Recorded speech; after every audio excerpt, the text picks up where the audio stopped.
Let's get one thing straight. You are not lazy. That word gets thrown around so easily, but it's a label that doesn't tell the real story. It's time to challenge that myth and look at what's really going on beneath the surface. For years, you've probably labeled your procrastination as a flaw, a weakness, or just laziness. Maybe you've heard it from others, or maybe it's a voice in your own head. But what if that label is not only wrong, but also holding you back from understanding yourself? You stare at your to-do list and wonder, why can't I just do it? What's wrong with me?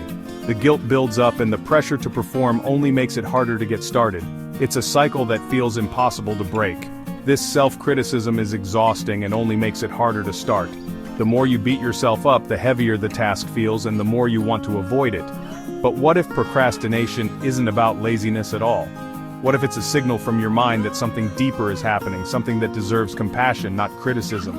It's not a judgment, it's a misunderstanding. We've been taught to see procrastination as a moral failing, but it's really a sign that your brain is trying to protect you. Notice how you're not lazy when it comes to things you enjoy. When you're doing something that lights you up, you don't have to force yourself to focus. Energy just flows.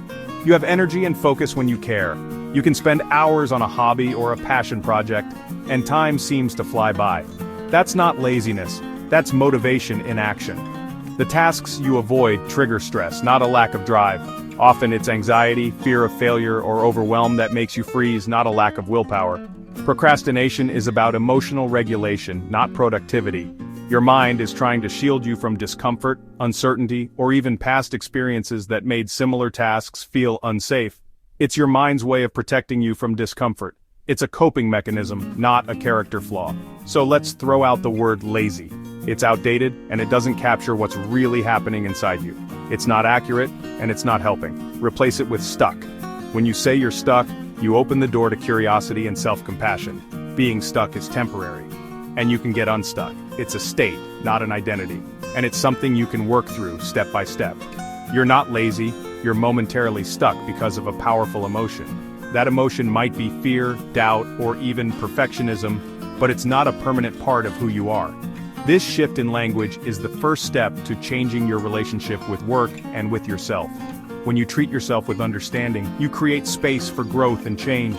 When you understand the real reason you procrastinate, you can address the root cause.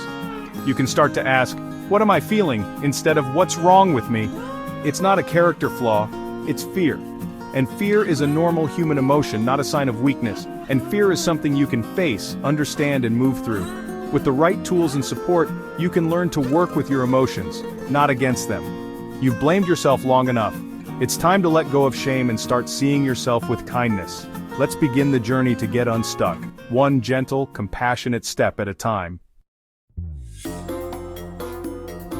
Procrastination is a form of avoidance, a coping mechanism. When a task makes you anxious or insecure, your brain's job is to make that feeling go away. So you distract yourself for quick relief. This isn't sabotage, it's instinct. The relief is temporary, but the cost is high. Often this response is rooted in past experiences, moments of criticism, disappointment, or failure. Your brain remembers, warning, this leads to pain. As an adult, similar tasks trigger that old alarm. Procrastination is your nervous system's way of saying, run for cover. It's a biological process, not a moral failing. When you catch yourself avoiding, pause and ask, what feeling am I trying to avoid? Name it: fear, insecurity, boredom. Naming the feeling takes away its power. You're not lazy, you're just trying to avoid a feeling, and you can learn to handle any feeling. Fear of failure is the #1 reason we procrastinate. It's that heavy feeling in your chest, the worry that if you try, you might fall short. This fear can be paralyzing, making even simple tasks feel overwhelming. It's not just about laziness, it's about protecting yourself from the pain of not measuring up. It's the voice that whispers, what if I'm not good enough? It questions your abilities, your worth, and your potential, making you doubt every move before you even make it. You tie your self-worth to the outcome, so not starting feels safer than risking failure.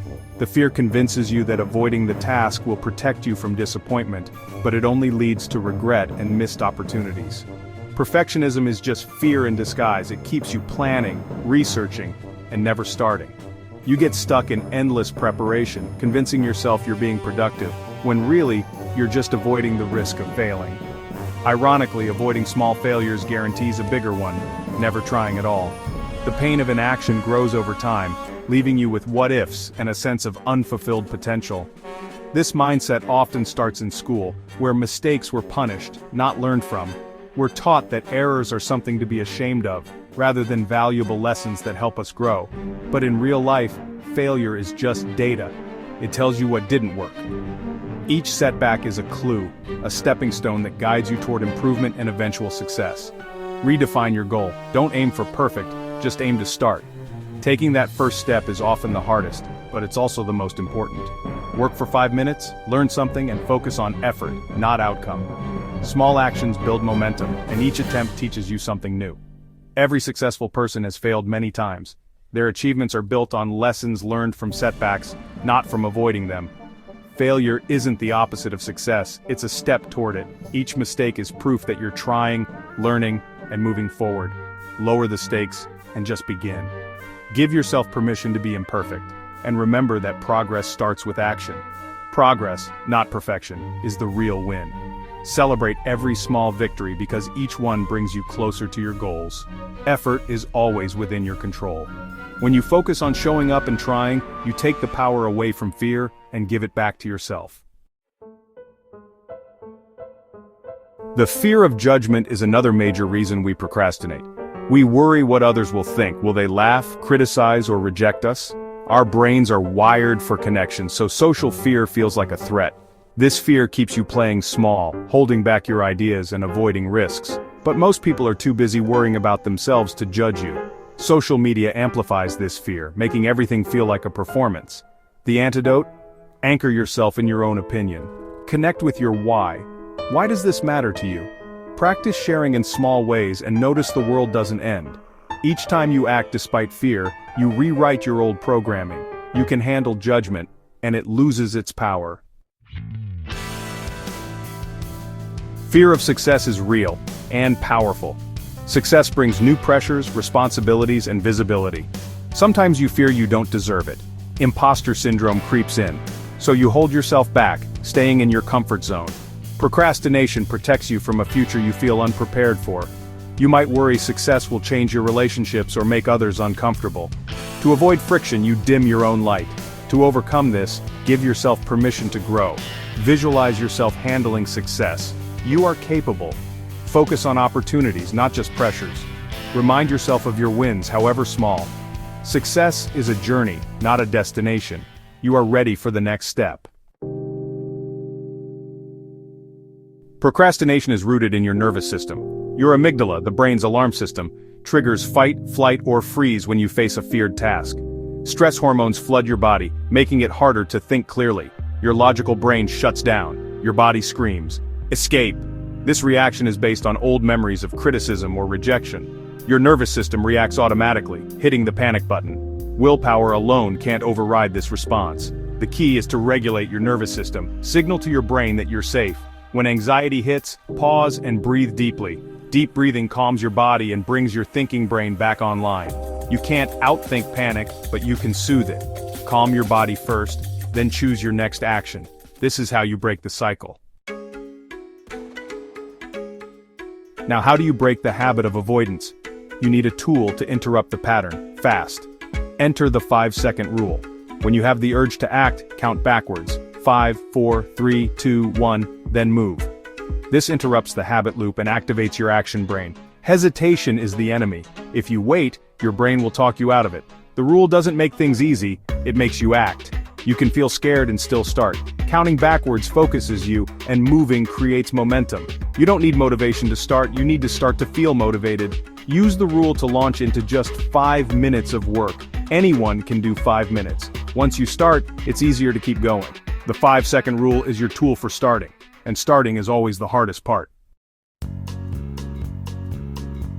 Taking action is step 1. Creating safety is step 2. Procrastination is a response to feeling unsafe, so send signals of safety to your mind and body. Start with self-talk. Replace your inner critic with an inner coach. Speak to yourself with compassion, not criticism. This calms your nervous system and lowers the stakes. Next, look at your environment. A cluttered space creates mental chaos. Clear your workspace and add something that makes you feel good. Preparing your space signals your brain to focus. Break tasks into tiny, manageable steps. Open a new document is less scary than write a business plan. Complete one tiny step, then the next. This keeps your brain from feeling overwhelmed. You're proving to yourself step by step that you can handle it. Safety and progress go hand in hand.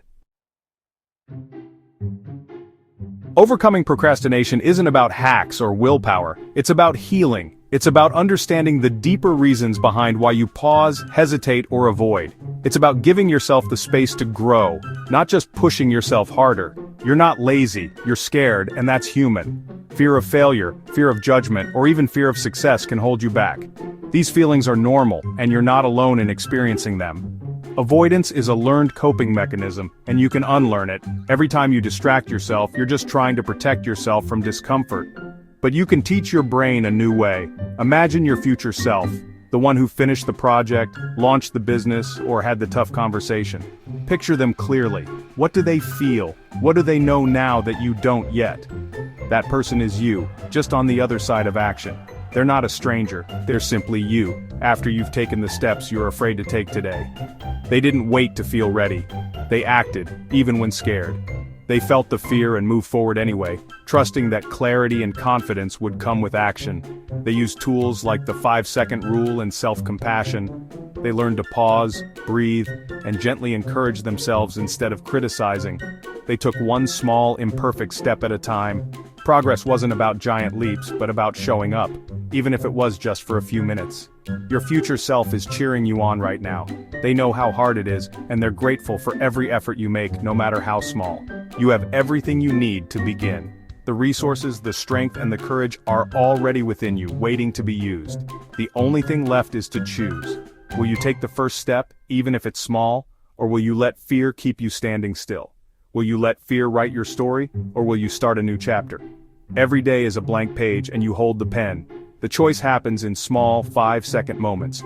Choose kindness over criticism. Choose progress over perfection. Choose to begin, even if you're unsure.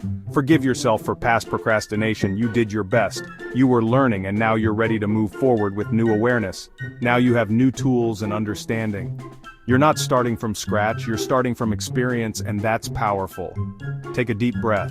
5, 4, 3, 2, 1. Your future is waiting, and it's cheering you on with every step you take.